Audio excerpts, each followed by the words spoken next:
तो स्वर्ग में हम जी सकते हैं और नरक में भी हम जी सकते हैं, सब कुछ हमारे ऊपर ही डिपेंड करता है।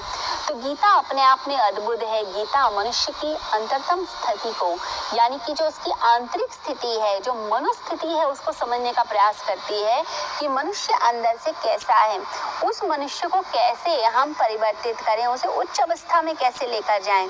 तो अर्जुन अगर देखा जाए तो वह एक पुल के समान है।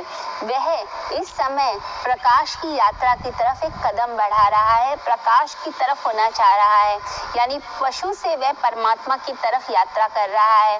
वह अंधकार से प्रकाश की यात्रा कर रहा है, असत्य से सत्य की ओर यात्रा कर रहा है। तो पहला कदम जो उसने बढ़ाया है वो परमात्मा की शरण लेकर, परमात्मा की तरफ झुककर उसने पहला कदम उठा लिया है।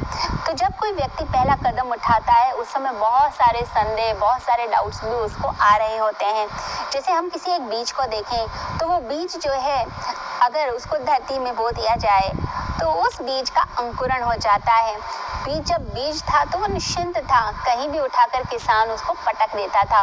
बोरियों में भरकर आते हैं बीज, अब उन बोरियों को उठाकर पटक दिया जाता है। कैसी भी स्थिति में रख दीजिए, कैसे भी वेदर में रख दीजिए, किसी भी तरीके के स्थान पे रख दीजिए, बीज को कोई फर्क नहीं पड़ता है। लेकिन जब बीज उग जाता है, अंकुरण हो जाता है, तब बहुत फर्क पड़ता है बीज को। अब वो जो अंकुर है वो बड़ा ही परेशान रहता है कि कोई भी बच्चा आके उसको पैर से रौंद देगा, कोई भी चिड़िया आकर उसको खा जाएगी, कोई भी कीड़ा आकर खा जाएगा, वो कभी भी नष्ट हो जाएगा। तो भविष्य की बहुत चिंता करता है, मेरा क्या होगा, मैं पेड़ बनूंगा कि नहीं बनूंगा, मैं स्ट्रांग बनूंगा कि नहीं बनूंगा, मैं इतना विशाल वट वृक्ष बन पाऊंगा क्या। तो पेड़ जब वो बन जाता है तो वो निश्चिंत हो जाता है, या वो बीज रहता है तो निश्चिंत होता है। बीज की जो अवस्था होती है वो हमेशा ही एक बेचैनी की अवस्था होती है। जो अर्जुन की अवस्था है वो अंदर ही अंदर बेचैन है, अंदर ही अंदर अतृप्त है, अंदर ही अंदर परेशान हो रहा है।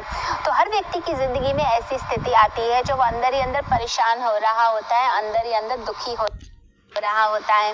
अब उस समय वो जो स्थिति होती है, वो जो अंकुर वाली स्थिति है, उस स्थिति में व्यक्ति को तपस्या करनी चाहिए। जब जिंदगी में ऐसा लगता है कि जिंदगी एक अलग ही मोड़ पर आ रही है और हमें कुछ बनकर दिखाना है, हमें आगे बढ़ना है, पुरानी सब चीजों को हम त्याग कर आगे की तरफ बढ़ रहे होते हैं, उस समय व्यक्ति को एक निर्णय लेना चाहिए कि कोई बात नहीं, मैं आगे तो बढ़ के दिखाऊंगा, मैं तपस्या करने को राजी हूँ, मैं इस परेशानी को झेलने को राजी हूँ।